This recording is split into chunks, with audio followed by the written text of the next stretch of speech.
Hey guys, tonight we're heading somewhere ancient, somewhere soft and golden, and a little bit tragic. You're walking through a dry meadow at dusk, the kind where each step crushes 1,000 brittle stalks of leftover summer. The sky is copper. There's a breeze you can't quite feel, but the wheat feels it, and it sways back and forth like it's breathing in its sleep. Somewhere nearby, a goddess is watching, quietly, almost bored. That's Demeter. She's barefoot again. She doesn't want a throne, or a war, or even followers. She wants this, a whole new crop that exists purely to move with the wind. You probably won't survive this kind of divine ennui. By the way, mortals tend to shrivel when gods get creative. So, before you get comfortable, take a moment to like the video and subscribe, but only if you genuinely enjoy what I do here. And if you're still awake, post where you're listening from and what time it is.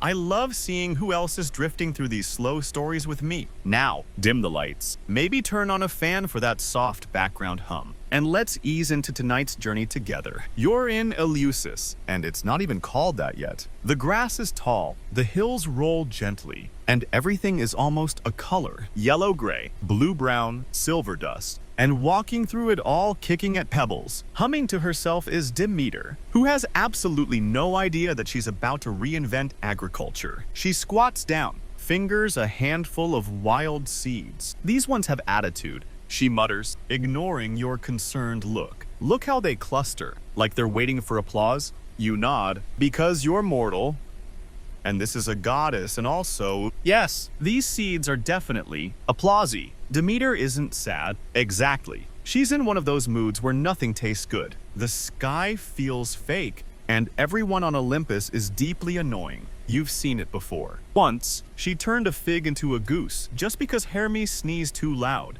Today, though, she's quiet. She wants movement without meaning, growth without obligation. And so she presses those weird seeds into the dirt with her thumb, stands up, and just waits. You help, mostly by not stepping on anything. She insists the seeds should choose their own direction. No rows, she says. Let them lean how they want. Weeks pass. You camp together under stars. She names each new sprout like it's a baby. There's one called Crispin, another called Lefty. You don't ask why. One morning, you both wake to find the first full stalks, high and golden, swaying perfectly into time with the breeze. Demeter smiles like a kid who just made a leaf boat float for the first time. And that's when she says it. I'm going to make people worship this. You blink. Not me, she adds. This, and she flicks the wheat. Mainstream historians agree that Demeter was associated with the invention or divine gift of cultivated grain, particularly wheat and barley. But fringe theories suggest she didn't give it to humans out of love or need. She gave it to avoid conversation. She created fields because they were quiet, predictable, satisfying in a way Olympus never was. You lie in the grass and feel the warm silence settle around you. There's a soft sound when wind runs through stalks like paper sighing. Demeter lies beside you, eyes open, watching the ripple of it all. People will ruin this, she says eventually. They'll grind it, argue over it, tax it. But tonight, it's mine. You want to ask if she's okay? You also don't want to be turned into a pine cone. Instead, you offer her one of the seed pods you found earlier. Want to eat one? She makes a face. Dry. Needs transformation. And just like that, she invents cooking. Sort of. The next day, she asks you to roast the seeds over a fire. No metal, no fuss. Just heat, rock, and patience. You try. It burns. She pretends not to notice. She says, chewing the charcoal. Interesting. Complex. Soon, you're flattening dough over heated stones. It smells vaguely edible. A goat wanders by and headbutts your setup. And that's the first ritual disruption in the history of sacred bread. Some scholars think the earliest flatbreads in the Mediterranean were sacred offerings before they were food. Others argue they were just a desperate attempt to avoid raw grains and sore teeth. Historians still argue whether Demeter's gift was ceremonial first or purely practical. Demeter doesn't care. She's sitting on a rock, chewing, staring into the wind again. You ask her what comes next. I'm going to give this to them. She says, meaning humans. You blink. Them who, she gestures at the horizon, People, the ones with hands but no idea what to do with them. And you're starting to wonder if you'll be remembered as anything more than the one who invented slightly burned on one side as a food texture. The sun begins to set. The wheat sways again, and you lie back on the warm earth, watching the light stretch across a field that didn't exist before this week. Demeter closes her eyes. Let them try to make something better. And just like that, the first night of golden silence begins. The next morning, the wheat hums. Not literally, but it feels like it hums like the field is vibrating ever so gently with the smug satisfaction of a goddess-approved invention. You stretch under the dappled shade of a fig tree, scratching your shoulder and realizing that you've somehow become Demeter's personal mortal intern. Time to test the grain, she says, tossing you a bundle of stalks. You blink at her. Test it how? Cook it, crush it, sniff it, feed it to someone. She pauses, not me. And so begins the world's first R&D cycle in agriculture, overseen by a divine consultant and executed by someone who once mistook a cicada for a raisin. You sit cross-legged by the fire pit, pounding dried wheat kernels with a rock until they resemble, well, dust. Your fingers blister. Your pride wilts. But eventually, you scrape together a sort of flour, mix it with water, and slap it on a hot, flat stone. The result is a lumpy disc with the texture of old sandals and the taste of disappointment. Demeter chews slowly. Crunchy. You beam. She doesn't spit it out. For a moment, all seems well until a goat shows up again. The same one. You swear it's glaring at you. You try to shoo it, but Demeter holds up a hand. Let her try. The goat nibbles the flatbread, makes a noise that can only be described as profoundly offended, and kicks over your mixing bowl. Demeter watches with amusement. Goat's got taste, she says, deadpan. You sulk. Demeter seems energized. Over the next few days, she refines the wheat into dozens of variations. Toasted grain, raw grain, grain tea. You suggest a sandwich. She scoffs. Too modern. But she lets you invent something like it. 2 burned discs with herbs in the middle. She calls it crunch leaf. You don't argue. One afternoon, Demeter drags you to a nearby clearing. We're going to test fermentation, she says ominously, dumping handfuls of soaked grain into a clay jar. You're making beer. Maybe, she shrugs, or a mistake.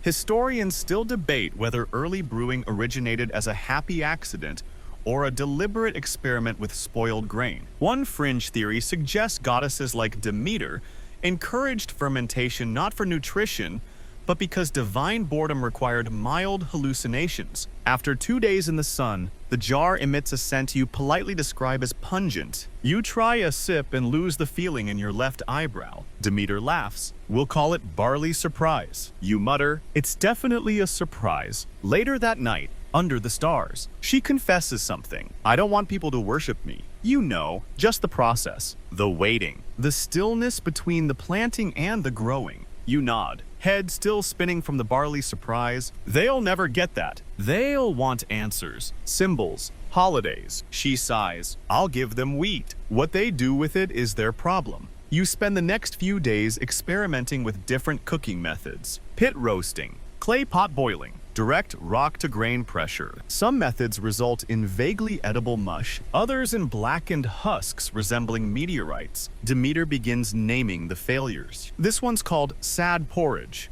and this one ambitious ash. You laugh, and she smiles. Really smiles for the first time in days. To keep things interesting, she starts assigning roles to the wheat. This one's a warrior, she says, pointing at a particularly upright stalk. That one's a dancer. She points to one curled slightly to the side. You join in. You find a stalk with 3 tiny grains clinging stubbornly to the tip. That one's me, still here, still trying. Demeter's gaze softens. Exactly. And just like that, you realize this whole thing isn't just agriculture, it's therapy. For both of you, one evening, Demeter plucks a few strands of the ripest wheat, braids them into a small loop, and hands it to you. Wear this tomorrow, she says. Why? It's a prototype of fashion. You obey. Naturally, the next day, the goat headbutts you again, this time aiming for the braid. Apparently, fashion doesn't impress livestock. Later, as the sun sets, Demeter muses. You know, someday people will make symbols from this. Crowns, necklaces, offerings. You scoff, out of wheat. Of course, it's gold that grows, and she's not wrong. In ancient Greece, woven wheat wreaths became offerings in harvest rituals, often left at shrines or burned as sacred smoke. Some scholars claim they were meant to attract Demeter's favor. Others argue it was just a fancy way to clean up the harvest leftovers. You, meanwhile, are still trying to wash flour out of your tunic. It clings to everything: your sleeves, your eyebrows, your soul. Demeter spends the evening humming to herself, watching the field sway. She's not just proud, she's present. This place, this process, it slows her down, grounds her. You realize something profound. Or maybe it's the barley surprise talking. Demeter didn't invent wheat to feed humanity. She invented it to silence Olympus, and it worked. The next day, you wake up early, before Demeter. The field is glowing pale gold in the morning light, and a soft breeze rolls through the stalks like the earth is exhaling. You step in barefoot, feeling the stalks brush your legs. Each one hums in its own way. Each one has become a quiet companion. You close your eyes and breathe it in. This field, this calm, this goddess who just wanted something to sway. You meet her when she's humming to a flower. Persephone, Demeter's daughter. The girl with dirt under her nails and sun in her teeth is crouched near the edge of the field, talking to a narcissus bloom like it owes her money. "Come on," she mutters, tugging gently. "I'm not gonna eat you." Yet, you hover awkwardly nearby, holding a clay bowl of overcooked barley, unsure if you're witnessing divine communion or a plant-based prank. She does this. Demeter whispers behind you, arms crossed and smirking, names them, chats with them, thinks they're friends. You look again. Persephone isn't just chatting, she's teasing, one eyebrow arched, a smile tugging at the corner of her mouth, a laugh bubbling just under the surface. She pulls the flower and flicks it like a coin. "She's got your attitude." You say. Demeter snorts. "She's got my knees, too." And that's how you end up spending the morning trying not to get emotionally attached to a girl who casually threatens daisies with exile. Persephone treats the meadow like a stage, and herself like the entire play. Every step she takes seems choreographed, every glance a challenge. But underneath that solar flare confidence, there's something quieter. You notice it when she pauses alone, brushing a stalk of wheat between her fingers and mouthing something you can't hear. Maybe a question, maybe a wish. She notices you noticing. "Do you live here, or are you just lost?" "I work for your mom." You reply. "Condolences," she says, but she's smiling. Demeter, lounging nearby, pretends not to listen. "Don't tease the mortals, sweetling. They bruise easy." That afternoon, Persephone dares you to follow her to the edge of the grove where the wildest flowers grow. She calls it her secret garden. Really, it's just a patch of stubborn weeds and violently pink blossoms. But she makes it feel like the gates of Olympus. You pick one. She says, "I pick one. Whoever gets the best smell wins." You agree, because it's hot.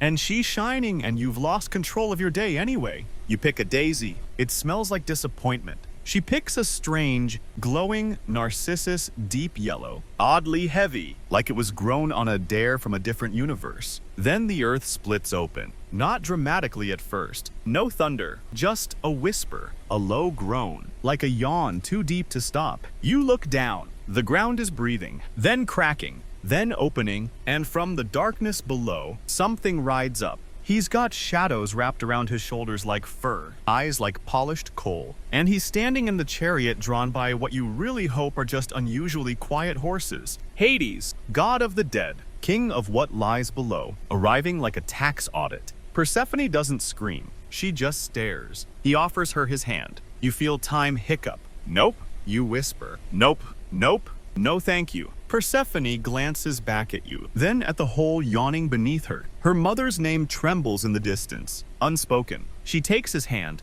and just like that, they're gone. The flower patch closes like a wound. The wind forgets how to move, and you're left alone in a field that suddenly feels like it's holding its breath. You run back, or try to. Your legs are treacle, your lungs full of cotton. When you finally reach Demeter, she's still lying under her fig tree, humming. "Where is she?" she asks. You try to speak. Your mouth produces something between ah and uh-oh. Demeter sits up. Her face closes. Her eyes, normally so green they outmatch spring, go flat. You point toward the grove. There was a flower. And then she took the narcissus. You nod. Demeter's mouth twists. That wasn't a flower. That was bait. Mainstream myth agrees. Persephone was lured by a narcissus planted by Gaia, possibly at the request of Zeus or Hades himself. But historians still argue whether she was truly kidnapped or if she chose to go. Was it fate? Rebellion?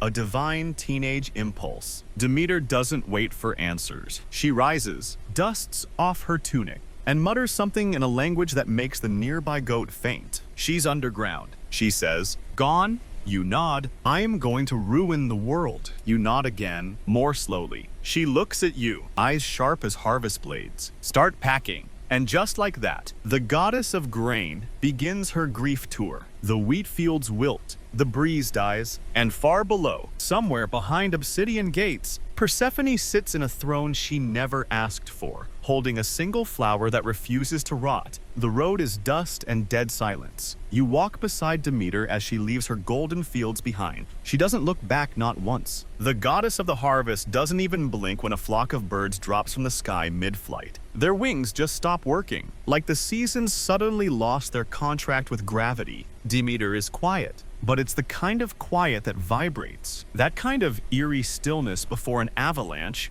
or a really intense sneeze. The kind of silence where the whole world knows something bad just happened and is trying to politely look away. You try to make conversation. So, where exactly are we going? She answers without stopping. Everywhere. Cool. That's helpful. Her footprints scorch the earth. Or maybe you're imagining that. Either way, the grass is curling away from her sandals, and even the clouds seem to scatter. Eventually, you reach a village, just a small cluster of goat huts, clay ovens, and people who look like they've spent their entire lives mildly disappointed by soup. Demeter approaches the well at the center of town. The locals stare, half in awe, half in suspicion. You can't blame them. It's not every day a 6-foot barefoot woman with murder in her eyebrows shows up, muttering about lost daughters and divine vengeance. A child offers her a fig. She declines. The fig wilts. "Do you feel that?" she says suddenly. You shake your head.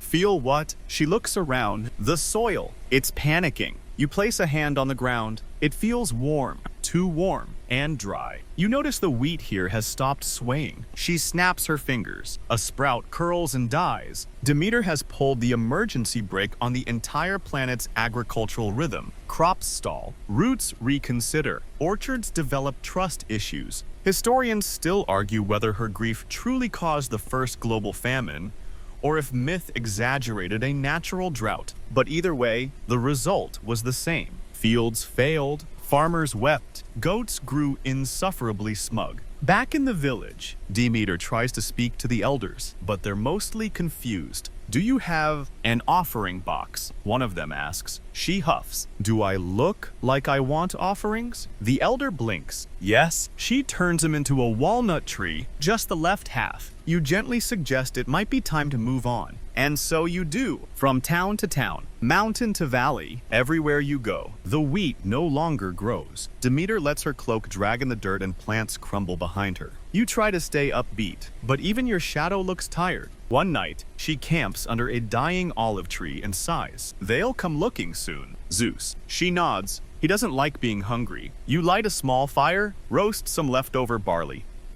Not barley.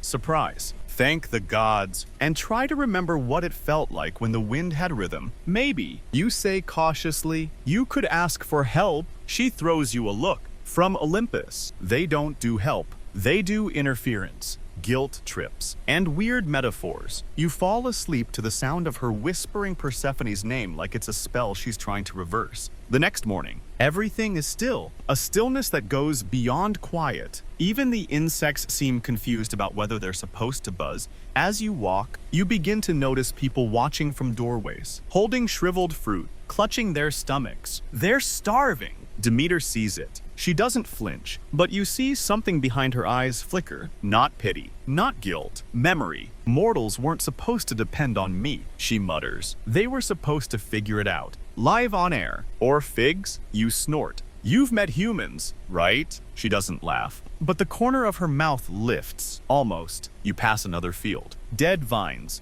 pale, sun-scorched leaves, and there, perched on a fence post, a single raven cawing, like it's reading a grocery list in despair. A farmer rushes up. Can you fix it? Demeter stares at him. Can you bring back my daughter? He falters. No, then no. And she walks on. Somewhere in the distance, clouds are starting to gather thick. Gray, unsure of whether they're rain or just drama, you keep pace with her. Shoes worn thin, tunic permanently dust-stained. A pocket full of wheat seeds you keep forgetting to throw away. Eventually, you reach a temple. Well, a proto-temple. It's really just a hut with aspirations. Someone's left out some bread, a cup of wine, and a handful of dried flowers. Demeter pauses.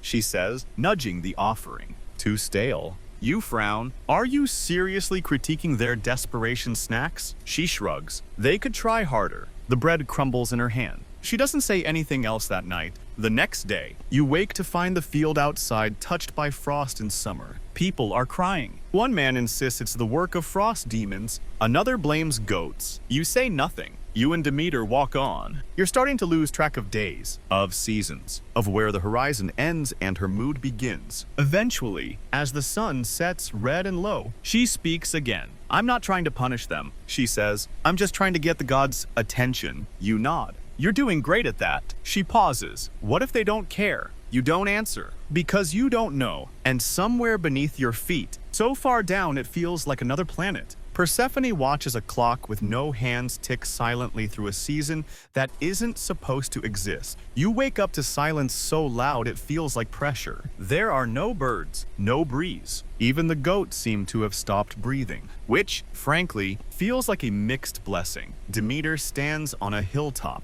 cloak fluttering despite the air being absolutely still. She's staring down at a barren valley where a river used to run. It's nothing but cracked mud now, like the earth has been holding in a sob too long and forgotten how to let go. Still nothing from Olympus. You ask, voice low. She doesn't answer, which is answer enough. You shuffle closer, offering a small pouch of stale barley. She eyes it. Is this yesterday's? It's emotional support grain. She snorts. Burn it! You do, because you're obedient, and maybe just a little scared that she will turn you into a shrub. And then, from the east, you hear it, the faint flutter of divine ego approaching. A chariot cuts across the sky like a really flashy migraine. Gold wheels, thunder horses, Zeus, of course, shirt open. Ego dialed to 11, and flanked by two wind spirits who definitely don't want to be here. He lands without ceremony and walks over with the swagger of someone who thinks he invented lightning. You consider hiding behind a rock. Demeter, he says, arms outstretched like this is a reunion episode. She doesn't even blink. Go away, Zeus sighs. Come on, you've made your point. The humans are starving. The figs are depressed. Even Dionysus is running low on grapes. And that's frankly a crisis. She turns slowly. Then fix it. He gestures vaguely. Well, you broke it. She raises one eyebrow. Zeus clears his throat. What I meant was, let's work together. You cough, like when you helped Hades steal her daughter. Zeus doesn't flinch, but one of the wind spirits quietly vanishes. Demeter's hands curl into fists. You let him take her. You knew. Zeus raises both hands. Technically, I just didn't stop it, which is different. Historians still argue whether Zeus actively conspired in Persephone's abduction or just let it happen to avoid a divine custody battle. Some fringe theories suggest it was all a political ploy to strengthen the bond between Olympus and the underworld. Others say Zeus simply wanted a quiet dinner without daughter-related drama. Demeter walks away, again, but Zeus follows, this time pulling out his ultimate weapon, negotiation. What if we strike a deal? He says. She returns. Part-time. Half the year with you, half the year with him. Demeter freezes. Half the year. Seasonal arrangement. Joint custody. It's very modern. She doesn't answer. Zeus pulls out a glowing scroll, probably legalese from Mount Olympus HR, and mutters, we'll just need to loop in Hades. And Persephone. Of course. Can't leave her out. Optics and all. You look between them. Is this happening? Demeter narrows her eyes. Not until I hear from her. And just like that, the earth trembles. Not violently, just enough for the dust to dance. And then, slowly, Carefully, a fissure opens. The air smells like pomegranates and obsidian. And from the shadows rises Persephone. She looks older, not in face, but in presence, like she's learned how to breathe in a place without air and came back with lungs full of secrets. She steps onto the dry earth and stares at her mother. Demeter doesn't move. Persephone breaks the silence. You left the sky. You left the surface. I was pulled. You took the flower. Persephone pauses. I was curious. Demeter closes her eyes. You feel the temperature drop by 3 degrees. Zeus clears his throat. So, I was thinking a compromise. They both glare at him. I'll just wait over here, he mumbles, retreating to a rock that instantly zaps him on contact. You stay rooted in place because no mortal in history has ever successfully inserted themselves into a divine mother-daughter reunion and lived to complain about it. Eventually, Persephone speaks again. I didn't hate it, she says softly. Down there, it's quiet. Demeter's jaw tenses, and Hades, Persephone shrugs. He listens. Weirdly, you dare to ask, do you want to go back? She looks at you, then at her mother. Part of me, Zeus, sensing an opening, leaps in again, which is why 6 months up, 6 months down. It's the perfect split. Demeter finally turns toward him, and the earth, he nods, will follow her mood. When she rises, it blooms. When she returns, it rests. Demeter doesn't reply. But she doesn't say no, and Persephone, almost smiling, says, that's fair. Mainstream myth records this as the origin of the seasons. The 6 months Persephone spends above brings spring and summer, and her descent marks the cold. But historians still argue whether this was an actual myth or just a poetic explanation for seasonal farming cycles. One fringe theory even suggests Persephone orchestrated the entire drama as an elaborate emancipation plot. You don't care, because for the first time in weeks, Demeter lets the wind move her hair, and somewhere, in a field long abandoned, the wheat begins to sway again. You don't see the change right away. It starts with a sound, just one, a faint rustle in the fields, like someone exhaling into dry silk. Then a whisper of green beneath the gray, then another, then dozens, then miles. The world breathes again. Demeter's first reaction is suspicion. She walks to the nearest field, kneels in the cracked earth, and presses her palm into the dirt. For a long time, she says nothing. Then, softly, she's above. Persephone is home, and with her return, Demeter too begins to soften, though not without protest. You find her one morning furiously combing knots out of her hair with a wheat stalk, muttering that Olympus doesn't believe in conditioner and threatening to turn all stylists into moss. You suggest a warm barley rinse. She glares. I'm not bathing in porridge. Eventually, she relents. The barley rinse works. Her hair shines like late summer. Even the goat seems impressed. And so begins her transition from scorched grief goddess to functioning deity again. Kind of. She still doesn't smile much, but she no longer kills plants by walking past them, which is progress. Together, you return to Eleusis. The wheat fields have survived barely. Some patches are thin, others have gone rogue, growing in spirals or tangled knots. It's like the earth tried to stay faithful but forgot the lyrics. Demeter surveys the damage and sighs. I'll fix it. You expect thunder. Instead, she kneels down, rolls up her sleeves, and starts replanting by hand. For days, she digs and sows. You help badly. You drop seeds. You miss space rows. You somehow plant a rock.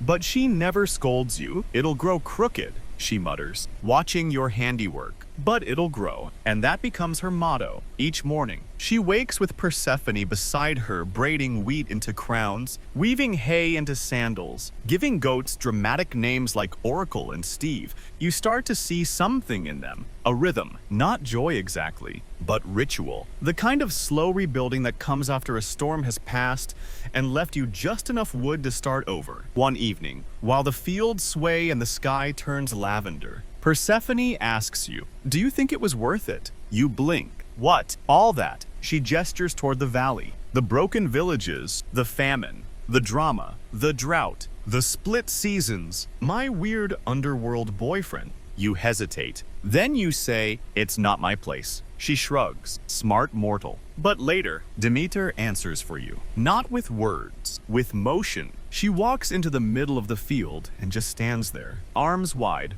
letting the wind move through her like she's part of the harvest. You stand beside her. The stalks rise just above your waist. Everything hums. She murmurs, "I missed this." You glance sideways. The wheat, the quiet. You nod. Then she adds, "And the fan noise. Remember that fan?" You chuckle. You do remember, early in the journey, when she invented wheat, she claimed the breeze was her favorite part. The way it moved the stalks, the way the sound was gentle, repetitive, hypnotic. It's like the world rocking itself to sleep. She'd said, mainstream historians believe that part of Demeter's worship centered around agricultural cycles because of how soothing they were, how reliable. But some fringe scholars argue that her love for rhythm and sway wasn't religious at all.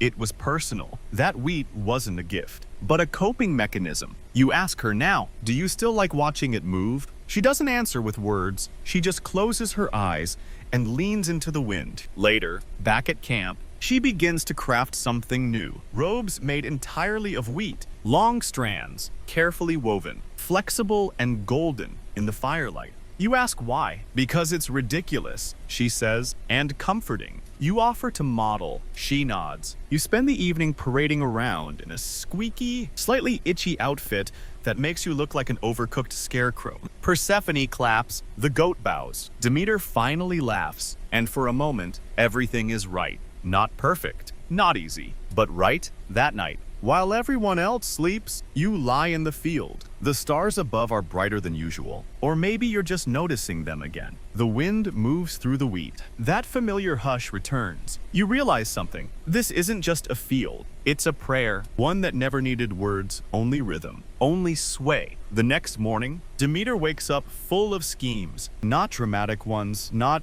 Olympus-level lightning feuds or Trojan-scale drama. Just small, mortal-ish plans. She calls them restoration projects. You call them ways to keep her from turning random frogs into statues again. She starts with the town. Eleusis is bigger now. Word travels fast when a goddess revives agriculture. People arrive from the hills with baskets, questions, and the kind of reverent hope usually reserved for weather reports and bakery lines. Demeter does not do temples. She insists on workshops. You spend the day building a flat stone hearth so she can demonstrate her newest culinary invention. Non-sad porridge. It's a hit. Then she moves on to rituals that feel like theater at first, but grow into something warmer. Children are given grain bracelets to mark the start of planting season. Elders are offered wheat wreaths during the harvest moon. Even the goat gets a little hat. She teaches the villagers how to sing to the seeds, not because she thinks it matters, but because it keeps them from hovering while things grow. One morning, a girl asks, "Why do we wear these robes made of hay?"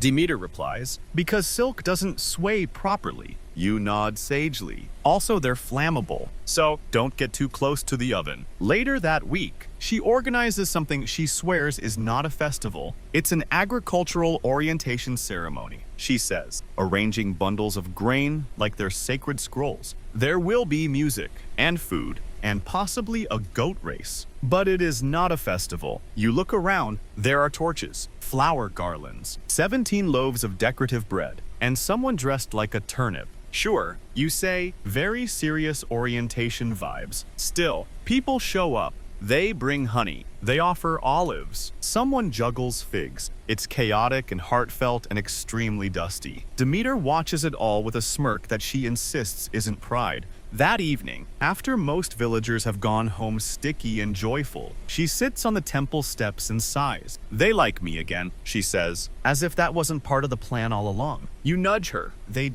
never stopped liking you. You just made all their crops die." She shrugs. "Minor setback. You share a loaf of barley bread.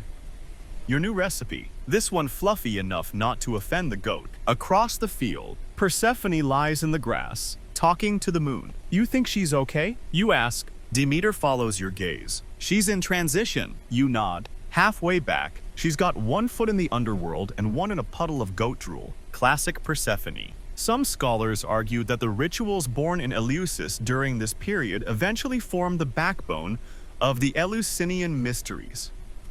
a secret set of initiations tied to Demeter and Persephone's annual cycle. Others say they were just well-organized harvest parties with excellent snacks. Fringe theorists. They claim the entire town was a cover operation for divine emotional rehab. You don't disagree. One morning, Demeter hands you a list. You squint. What's this? Outreach program. The list contains names of other towns, farming regions, temples that tried to fill the wheat void during her absence. Some started worshiping different gods. Others just stopped planting. You're going to visit all of them. She shakes her head. We are, of course.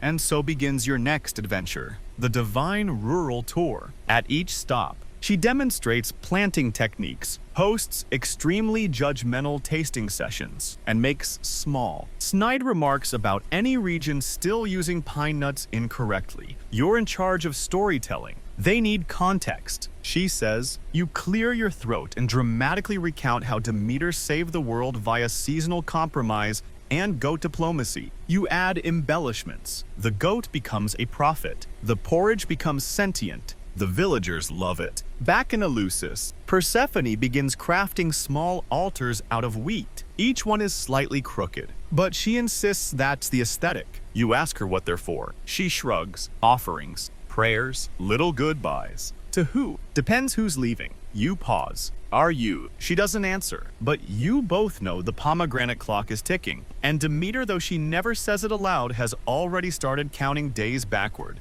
Persephone disappears again on a Tuesday. No ceremony, no lightning, no fanfare. One moment she's there, knees in the dirt, braiding wheat with alarming speed, and the next, gone. Like she never learned how to make noise when she left. You find her little altar still warm. Demeter doesn't cry. Not this time. She stands in the middle of the field, stares at the spot where her daughter knelt just hours ago, and whispers. So it begins again. You wait for her to collapse. She doesn't. Instead, she walks to the center of the village and calmly announces, it's time to explain the seasons. People stare. A man holding a basket of apricots starts sweating. You're saying, he squeaks, it's your daughter who causes winter. Demeter nods. When she leaves, the world rests. Why not just not let her go? Someone else asks. You brace yourself. Demeter's voice sharpens. Because love isn't possession, it's permission. That silences the crowd. From that day forward, she begins preparing everyone, not just for the cold, but for the rhythm. The idea that life swells and shrinks, warms and withers, because something deeper is always moving underneath. She calls it the Great Pause. You help build new granaries. You bury clay pots of seeds in cool earth. You carve the calendar stone marking Persephone's descent with a small carved flower falling into shadow. One of the village kids asks, will she come back? Demeter kneels beside him. Always. He squints. How do you know? She touches her own chest. Because when she's gone, something in me stops. But when she returns, I start up again. Mainstream historians believe this cycle gave birth to agricultural festivals like Thesmophoria, honoring the sacred balance between life and decay. But fringe theories whisper that Persephone's comings and goings weren't just seasonal. They were keys to something deeper, that her time below rewrote the underworld itself, that she didn't return unchanged, and neither did the land. You begin to notice it too. The wheat is slower now, not weaker, just more thoughtful. The wind still sways the stalks, but less like a dance, more like a memory. The fields don't just grow, they wait. One morning, Demeter finds you poking a frozen puddle with a stick. You look up, so we just accept the dying part. She sighs. Sitting beside you, we honor it. Things need rest. You tap the ice again. Rest feels suspiciously like giving up. She chuckles. It does, but only until spring. You both sit there for a long while, watching the frost curl along the edges of the nearest vine. It looks asleep, not gone. That night, you gather with the villagers around the hearth. Demeter has begun weaving stories into rituals, each tale a layer of understanding for why the wheat returns, why the figs sleep, why Persephone always comes home. You tell the one about how Hades once tried to gift her a field of glowing poppies. She burned it.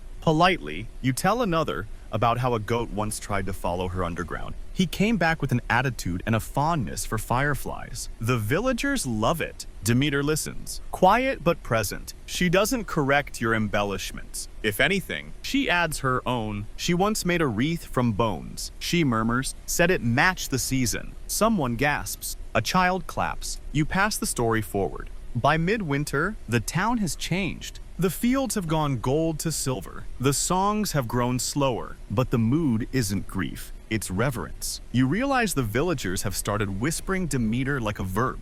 To Demeter, to mourn with purpose. To Demeter, to let go but plant anyway. To Demeter, to remember something without trying to fix it. You find her alone one evening, hands buried in cold earth, whispering to the seeds she buried weeks ago. They're not listening yet. She says, but they will. You ask if she misses Persephone. She nods. You ask if she's angry. She shakes her head. Anger is for gods who expect control. And then she looks up, eyes reflecting the cold stars above the field. I expect return. When Persephone returns, it's not with fireworks or trumpet vines. It's a morning like any other chill on the edge of spring. Mist coiling around the ground like a sleepy cat. You're tending to the half-dead herb bed when you feel it. Warmth, not heat, just permission to thaw. You turn. She's standing there. Same curls. Same too much for this world eyes. Same air of someone who's seen time fold in on itself and come back with a sarcastic comment about it.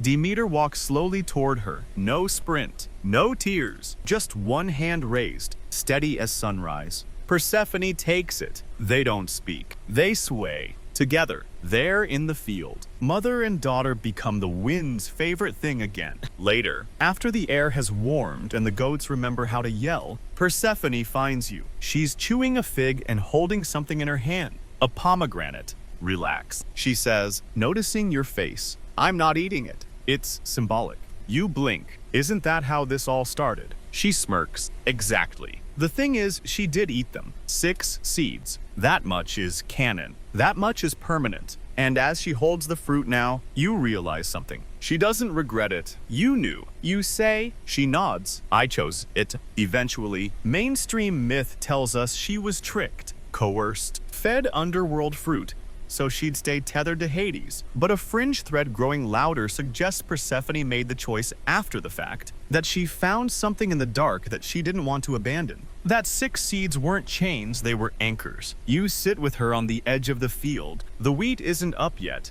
but the ground is soft. You push a toe into the dirt. Does it ever feel weird? You ask. Being torn in two like that? Persephone shrugs. I'm not torn. I'm woven. She flicks a seed into the soil. Besides, what good is spring without a little winter in it? Demeter joins you both soon after. She doesn't say much, just hands Persephone a robe made of dried wheat and violets. It's somehow both ridiculous and regal. You help organize the spring planting. Persephone insists the seeds be placed with music. They grow better to rhythm. So the villagers sing, badly, but loudly. Demeter teaches a new pattern, one that reflects the 6-month cycle. She calls it the balance row. 3 steps forward, 3 back. Plant, pause. Plant again. It catches on fast. Within days, people are doing it without realizing, walking the fields like dancers caught in a seasonal trance. You ask Demeter if she's nervous. She smiles faintly. She'll leave again. You nod. And you'll wait. She brushes dirt off her hands. No, I'll sway. The wheat returns faster this year, as if it remembers the way. The stalks don't just grow, they glisten. A new kind of brightness. Like every blade carries a rumor of Persephone's return. That summer, the first festival of the 6 seeds is born. Not officially, of course. It starts with a child dropping a pomegranate into a basket of barley. The next thing you know, people are weaving fruit into garlands, building little altars shaped like halves, half sun, half moon. Demeter watches it unfold without comment, but you catch her brushing 6 tiny seeds into her pocket later, like they're coins from a dream. Persephone teaches the children to paint flowers on stones. She places one at the edge of the field where she first vanished. You sit beside her. Does it still hurt? You ask. Sometimes, she says, but mostly it echoes. You don't know what that means. Not exactly, but you feel it when the wind moves through the wheat again. It's not the same breeze. It's deeper, wiser. Like it's carrying voices now, stories, memories, seed-laced truths. That night, around the fire, you ask Demeter if this is how it's going to be forever. She takes a long time to answer. Forever, she says, is just the name mortals give to rhythm.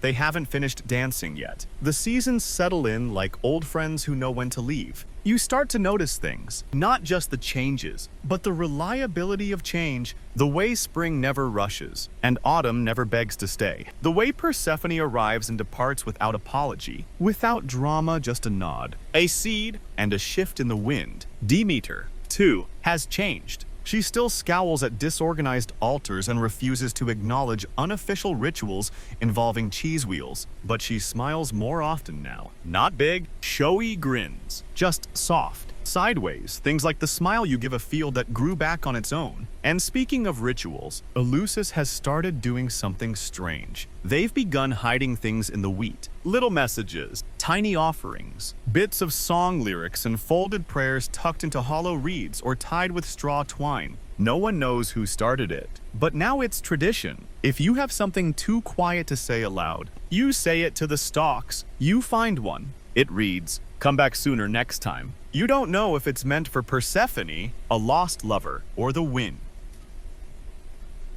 itself, but you leave your own in response. We'll keep swaying until you do. Demeter finds one. Two. She doesn't tell you what it says, but she folds it into her robe like it's something worth remembering. You're assigned to harvest fashion oversight for the upcoming celebration, which means two things. Making sure no one spontaneously invents stiletto sandals out of pine cones again. Finding a way to make wheat robes less itchy. You fail at both, but the villagers love the new garments anyway. They parade through town like golden ghosts, crowns made of barley and dried fig leaves, scarves woven from goat hair and grapevines. Even Demeter gets in on the fun, crafting a cape so large it needs to be partially stored on a wagon. Too much. She asks, you grin. Not enough. That afternoon, a troupe of local kids stages a performance of The Great Withering and Wobble, which is loosely based on your original telling of the myth. It features one child in a sparkly black cloak playing Hades,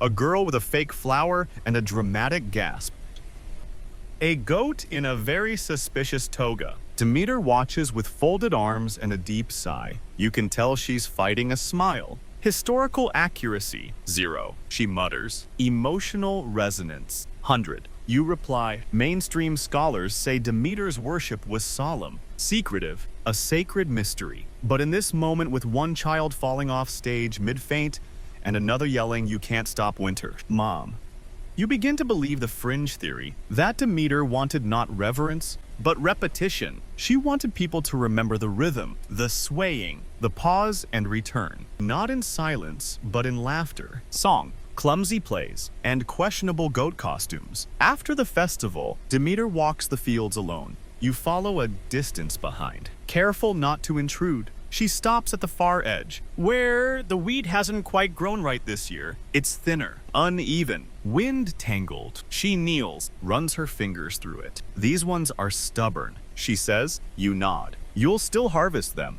of course. She pulls a crooked stalk. Growth is still growth. Persephone finds you both a little later. She's barefoot, holding a bowl of something warm and fragrant. New recipe, she says. Barley, honey, and probably nutmeg. You try it. It's amazing. You try to speak. You fail. Emotionally devastating porridge, she says, proud. Demeter takes a bite. Chews, nods. Acceptable. You lie in the grass together as dusk settles. The wheat moves around you like it's trying to remember an old lullaby. The air is thick with that golden hour glow. And somewhere nearby, a goat tries to eat a ceremonial robe and is immediately tackled by a small child. You sigh. You think they'll remember all this? You ask. Persephone looks at the field, then up at the stars. Some will, some won't. But the seeds don't need memory. They just need time. Demeter hums in agreement, and all around you, the wheat sways, not in unison, not perfectly, but faithfully. Always, you wake to bells, not temple bells, not war bells, just the clumsy clang of villagers trying to invent a harvest wake-up ritual using whatever metal they can find. One kid is banging a spoon on a helmet. Another's using a cheese grater like a tambourine. Demeter pokes her head out of her hut, hair tangled, face deeply unimpressed. They're celebrating the wheat, you say defensively, rubbing sleep from your eyes. They're waking up the dead, she mutters, and also the goats. Sure enough, the goats have gathered, confused, alert, and probably looking for snacks. You're halfway through calming one down, Steve. Of course, when Persephone appears holding 2 robes woven entirely from hay and wildflowers. Fashion time, she announces. You blink. Now, every celebration needs an absurd outfit phase. It's tradition. No one remembers exactly how the harvest fashion parade began. Some say it was Demeter's idea. Others whisper that Persephone dared someone to wear a crown made of onion stalks, and it spiraled out of control. Either way, today's festivities are equal parts reverent and ridiculous. You're in charge of judging the best outfit. This is both a great honor and an unspeakable curse, because someone is always going to cry when they don't win. Persephone struts first, her robe a tangled work of barley ribbons and dried daisy chains. She twirls like she's spinning the seasons herself. A small child faints from admiration or dehydration. Possibly both. Demeter goes next stoic, regal, and wearing what appears to be a ceremonial cloak trimmed in edible herbs. She smells like oregano and looks like vengeance. You award her most likely to bless a field and curse a city. She approves. The rest of the day is a blur of activities. There's the traditional statue hugging, where villagers embrace carved effigies of Demeter for good planting luck. One particularly enthusiastic man refuses to let go for 20 minutes. Then there's the cheese near the statue ritual, which no one understands but everyone insists is vital. You try to ask why cheese. The reply, it's soft, like gratitude. Fringe theorists would have a field day here. You spend the late afternoon at the altar of seasonal snacks, which is just a long table covered in bread, honeyed barley, figs, and one suspicious bowl labeled Persephone's mood jam. You try it. It's spicy, sweet, and makes you briefly emotional about leaves. By twilight, the villagers begin lighting small candles and placing them inside hollowed gourds carved with wheat symbols. The fields flicker with gentle light, like stars fell to earth and decided to stay a while. Demeter watches it all from her usual stone near the edge of the field. She's quiet tonight, not because she's sad, but because the silence belongs to her. You sit beside her. They're learning, she says. Not just the rituals, the reasons. You nod. The rhythm. She smiles. And the sway. The wind picks up. And across the valley, the wheat fields ripple. Not in chaos, not in fear, just movement. Just continuity. You spot a small girl at the edge of the field. She's holding a tiny stalk of wheat and whispering to it. What's she saying? You ask. Demeter listens. A promise. Later, in the quiet, Persephone finds you weaving your own crown out of leftover barley. It's lopsided and full of goat hair. She doesn't laugh. She takes it gently, adjusts it, and places it on your head. There, she says, now you're part of it. You blink. Part of what? The myth, she says, not the loud part. The living part. You sit in silence after that, surrounded by flickering gourd lights and the deep, warm hush of harvest air. And above you, the stars begin to blink awake one by one like they're peeking over a celestial windowsill to watch your tiny village wrap itself in celebration and meaning. Demeter yawns beside you. Persephone stretches her legs. You lie back in the grass, and once again, the wheat sways. You're introduced to the forbidden grain on a Tuesday. It's in a pouch, handed to you by a woman with serious eyebrows and sandals too clean for someone who claims to be a farmer. She says nothing, just presses it into your hands like it's either a gift or a dare. You open it. It glows. Slightly. You weren't supposed to see that. Demeter says behind you, voice casual in the way that means absolutely not casual. You look at her. Then the grain. Should I be concerned? She sighs. Only if you plan on using it. You consider that for a beat too long.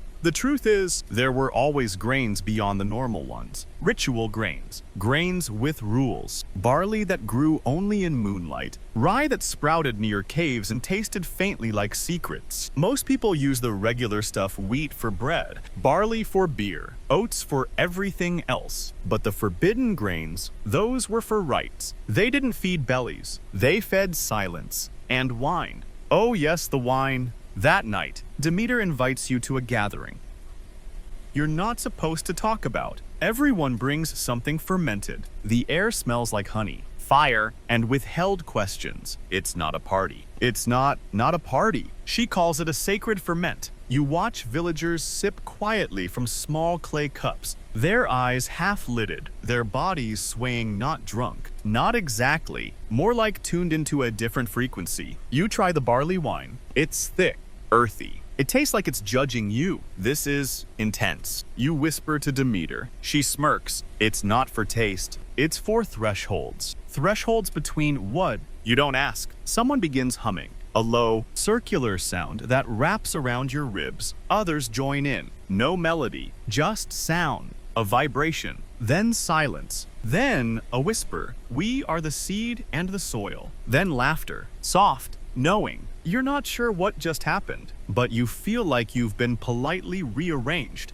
Demeter leans over. Most rituals are just memory management. Historians believe that certain rites, especially those associated with the Eleusinian mysteries, involved consuming a sacred drink, possibly a psychoactive barley brew called kaiken. The recipe is lost, but theories abound. One fringe camp insists the drink induced visions of the underworld and rebirth. Another claims it simply made people quiet enough to finally listen. You definitely feel stiller. Back outside, you walk through the field to clear your head. The wheat glows under moonlight. Not metaphorically, actually glows. Faintly, like it remembers something it's not quite ready to say. Persephone joins you. She's barefoot, as always, and holding a half-empty cup. Do you feel it? She asks. You nod. I think so. It's not the grain, she says. It's the wanting. You look confused. She explains the reason the rituals work. The fermentation, the songs, the silence. It's not what we do.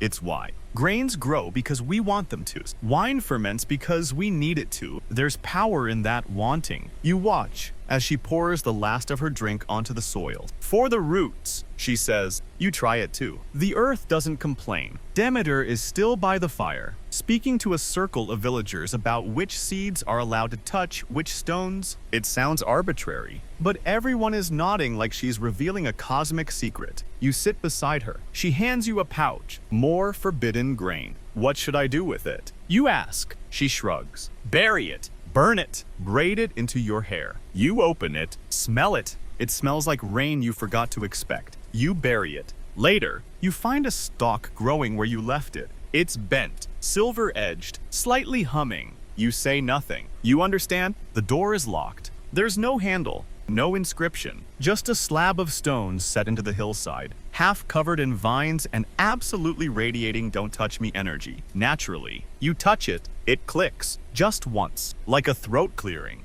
Behind you, Demeter sighs. I told you not to poke the initiation door, she says, arms crossed and robes dusted in wheat husks. You turn. There's an initiation door. She walks past you and presses her palm to the stone. It hums, then opens inward like it's exhaling. A rush of cool air slips out. It smells like salt, smoke, and the inside of a very old library. Persephone appears beside you. You're going in. Demeter doesn't answer. She just steps through, and you follow. Welcome to the Eleusinian mysteries. You'd heard whispers, rumors of underground rituals, ceremonies so secret no one dared record them. Even historians mostly throw their hands up, mumble about lost rites, and quietly move on. But here it is. The tunnel slopes down sharply, lit by thin slits in the ceiling that let in moonlight. You count the steps. You lose count. You forget the number. You remember a different number. Maybe it remembers you. Demeter leads you into a chamber with curved stone walls and a circular floor lined with grain patterns, swirls, spirals, crescents. She motions for you to sit. There are others here, mortals, some villagers, a few travelers, all sitting in silence, eyes closed or wide open, waiting. Demeter begins. No words, she walks the circle, scattering crushed barley and whispering things. The air refuses to repeat. Persephone joins her. Together, they move like the seasons made flesh, one carrying light, the other shadow, both necessary. You sit still, you breathe. Then, lights go out. Total darkness. You hear someone gasp, maybe yourself, and then whispers, not in your ears, in your bones. You were the seed. You were the soil. You are the space between. Something touches your hand. A kernel of grain. Warm. You close your fist around it. Mainstream scholars believe these mystery rites involved ritual reenactments of Persephone's descent and return, possibly dramatized, possibly not. Fringe scholars argue the entire event was a controlled dream induced by grain brews and shared memory. You believe both. A soft light returns, just enough to see Demeter's face. She's smiling, not because something ended, because something survived. She beckons you forward. You rise, legs unsure, and she places a crown of wheat on your head. Persephone hands you a stone, etched with the same spiral patterns from the floor. To remind you, she says, of what? That it's okay to disappear. She whispers, as long as you come back outside. The moon hangs low and full, the wind slow and sweet. You walk through the field, the crown itching slightly, the stone warm in your pocket. And when you reach the altar, you place the kernel there, not to give it away, just to share it. Later, you lie beside Demeter on a woven mat of reeds and stalks. Neither of you speaks, but the field does. You hear it all around you, the whispers of those who went below and returned, those who planted grief and harvested grace, those who dared to let go and came back with stories. Did it work? You ask her. Demeter doesn't open her eyes. It always works, she says. That's the point. You close your eyes, the wind brushing your skin, the wheat humming in low golden tones, and feel the rhythm move through you, soft, slow, and inevitable. You find the last wheat field by accident. It's high up, nestled in the shoulder of a hill that doesn't appear on any map. You're chasing a goat who allegedly ate part of Persephone's journal, though the goat insists it was a tragic misunderstanding involving fermented figs and bad lighting. The goat crests the hill. You follow, and there it is. Not just any field. This one feels older. The wheat is tall, wild, less domesticated than the others. It leans at strange angles. It glows a little, even in shade. You step closer. It smells like warm stone, pepper, and sunburned nostalgia. Demeter appears behind you. She says nothing for a while, just stands with her hands on her hips, staring out over the field like she's checking on a sleeping child. This one's mine, she finally says. You raise an eyebrow. They're all yours. No, she says, softer. This one was first, before the rituals, before the humans, before even the goat discovered dramatic flair. You both glance at the goat, who's attempting to moonwalk in hay. Demeter steps forward, kneels, and places one hand flat against the dirt. The field shifts around her touch like it recognizes her weight, her grief, her endless returning. You never bring people here. You say. She shrugs. They don't ask. You ask. So she tells you about the first time she tried to grow something that wasn't meant for Olympus, not for gods, not even for mortals, just for her. No temples, no altars, just movement, just that soft hush when the wind bends the stalks. You lie beside her in the wheat, staring up at the sky. It's a little too blue. The clouds seem unsure of their shapes. Did it work? You ask. Demeter closes her eyes. Not at first. Why not? I was trying to grow silence, she says, but the world wanted story. Fringe theories abound about secret sacred sites tied to Demeter, untouched places where she supposedly practiced a more personal kind of worship. Some claim these first fields were used not for planting, but for listening. You believe it. You feel it now. This isn't a field. It's a pause. You pick a single stalk. The head is heavy with grain, but the stalk itself curls like a question mark. Persephone joins you. She lies on your other side and says, you know she's going to let this one go, right? You blink. What do you mean? She doesn't harvest from here anymore. It's not meant to be touched. It's meant to stay. Demeter nods, still staring skyward. a memory you can walk through, a myth you can breathe. You ask why she brought you. She smiles faintly. Because someone needs to remember it isn't sacred because of what grew here. You wait. She finishes. It's sacred because it didn't. You lie in silence for a while, the wheat gently brushing your arms, your ankles, your thoughts. The wind picks up, and for the first time, you notice something strange about its rhythm here, how it doesn't rush, doesn't bend everything the same way. Here, the sway is personal. Each stalk moves according to its own memory. You close your eyes and hear it. The field speaking, not in words, not in prophecy, just in return. Demeter stands. Time to go. You hesitate. Will it still be here? She nods. It's not a place. It's a moment. You follow her down the hill, the goat trotting behind like a fluffy punctuation mark. At the base of the slope, you turn once more. The field is gone. No, it's just hidden, folded into the fabric of the earth, like a pressed flower inside a forgotten book. And deep in your pocket, the single stalk curls slightly still swaying. You stay until the wheat sways slower, not because the wind has stopped, but because it's learning to rest, learning to stretch its rhythm into longer pauses, letting silence braid itself between each breath. Demeter notices it first. She stands on the temple steps, watching the field like it's an hourglass turned sideways. She tilts her head, frowns, then nods. It's almost time. She murmurs. Persephone doesn't answer. She's already begun to pack. Not bags, not scrolls, just a handful of seeds, a robe of mixed petals and frost-colored thread, a single gourd of spring water, one bite left of a dried fig. You try not to ask how she feels. Instead, you say, "Is it harder every time?" She pauses. "No, just heavier." Then she adds, "But I carry it better now." You walk the edge of the field one last time together, toes brushing the faded stalks. The air is gold and gray, a strange in-between. You spot small bundles tied to posts, villagers leaving little offerings again, pouches of grain, braids of straw, whispered notes you don't dare read. One says, "Thank you for the season." Another says, "Come back soon." Persephone stops beside the last one. It's wrapped in dark fabric, with a tiny charm shaped like a spiral. She holds it gently. Demeter joins you both. She doesn't speak, just closes her hand over Persephone's. And that's when the ground opens. Not with violence, not like before. This time, it's gentle, like a sigh, like an invitation. Persephone turns to her mother. No tears, no clutching, just that small, myth-breaking smile.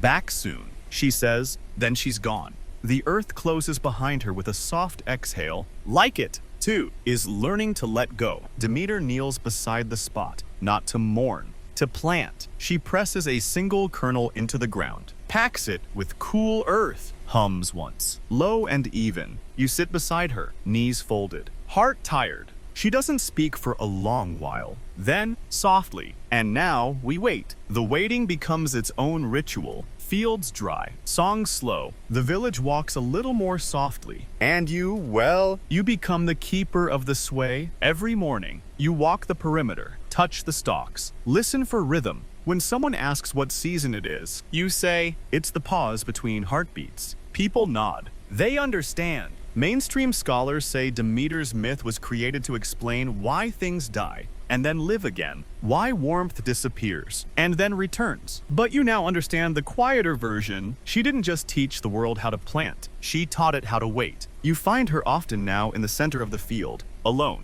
barefoot, arms out as if measuring the wind itself. She doesn't weep anymore. She just stands there, listening. And then one day, she smiles. Not at you, not at the village, at the earth, at the breeze, at a feeling that has not yet arrived, but is definitely on its way. She brushes her fingers through the wheat, which bends toward her like an old friend returning from a long journey. You say nothing. The moment says everything. And as night falls, soft and wide, you lie in the field one last time. You feel the earth below you, the breeze above you, the memory of footsteps somewhere deep in the roots, and all around you. The sway begins again. The wheat moves slower now. Each stalk leans and straightens with the patience of someone who knows they're not being watched but loved. The night air has thickened, full of warmth that doesn't come from fire but from memory. You lie back. Your head presses gently into the earth. It doesn't push back, It holds above you. The stars blink without urgency, like the sky is nodding off mid-sentence. In the distance, a goat murmurs, "The last one awake." You close your eyes, not because you're done listening,